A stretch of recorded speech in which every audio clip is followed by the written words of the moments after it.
আমি 50 বছর ধরে এই পানগুছি করে।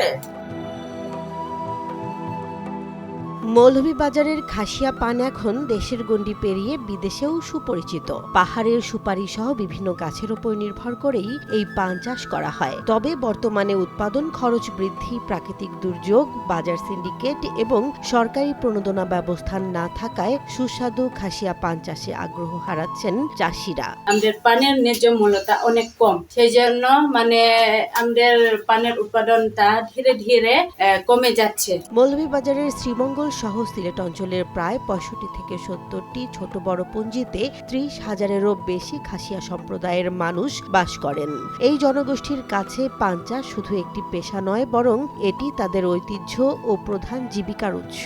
আর এদের মধ্যে পুরুষরা জুম থেকে পান সংগ্রহ করেন এবং নারীরা সেই পান অত্যন্ত নিপুণভাবে গোছান। আমরা চাষ করি একমাত্র পানে, এটা দিয়ে আমাদের ঘর সংসার চলে।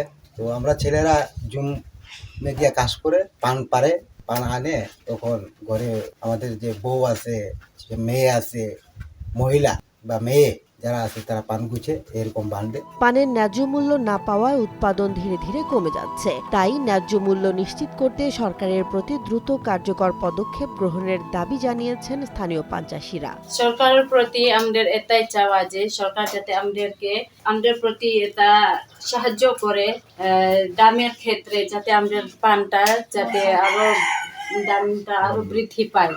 আমার মা বোনেরা পানকুচি করছে, আমরা সরকারের কাছে দাবি করছি যে পারেন যদি পারে ব্যাংক থেকে যে আমাদেরকে লোন সিস্টেম করে দেয়, এতে তাহলে আমরা পান চাষ আবার সুন্দরতা আগের মতো করতে পারি, সেই ঐতিহ্য ধরে রাখতে পারবো। স্থানীয়রা জানান, সপ্তাহে সোম ও শুক্রবার পান তোলা হয়। তাদের হিসেব অনুযায়ী 114টি পাতায় 1 কান্তা এবং 20 বিড়ায় 1 কুড়ি।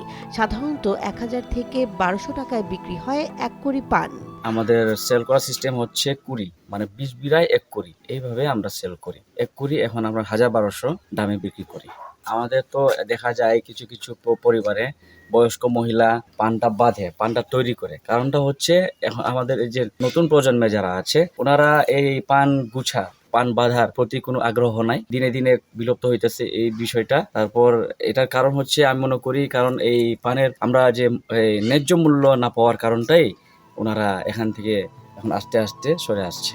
মাগুরছড়া পঞ্জির মন্ত্রী ও খাসি সোশ্যাল কাউন্সিলের জিরিশন প্রধান সুচিয়াং বলেন, বর্তমানে তরুণ প্রজন্মের মধ্যে পান চাষে অনীহা দেখা দিয়েছে। এর প্রধান কারণ হিসেবে উঠে এসেছে সরকারি তদারকির অভাব, আর্থিক সংকট এবং বাজার সিন্ডিকেটের দৌরাত্ম্য। নতুন যারাই তরুণ যে ছেলে মেয়েরা আসলে পান চাষে করতে তারা একটু অনীহা প্রকাশ করছেন। এটার পিছনে ওই মূল কারণ সেটাই যে পানের ব্যবহারটা কম হচ্ছে, উৎপাদন করতে যে কষ্টসাধ্য এটা হয়তো তারা করতে পারছে না, এবং অর্থের প্রয়োজন, যার কারণে হয়তো আমাদের যে তরুণ প্রজন্ম তারা পান চাষে একটু অনীহা প্রকাশ করছে। একসময় এখানকার পান চাষের ব্যাপক চাহিদা থাকলেও কালের বিবর্তনে সেই ঐতিহ্য আজ হারিয়ে যেতে বসেছে। এই খাতকে টিকিয়ে রাখতে একমাত্র সরকারি পৃষ্ঠপোষকতাই পারে নতুন আশার আলো সঞ্চার করতে।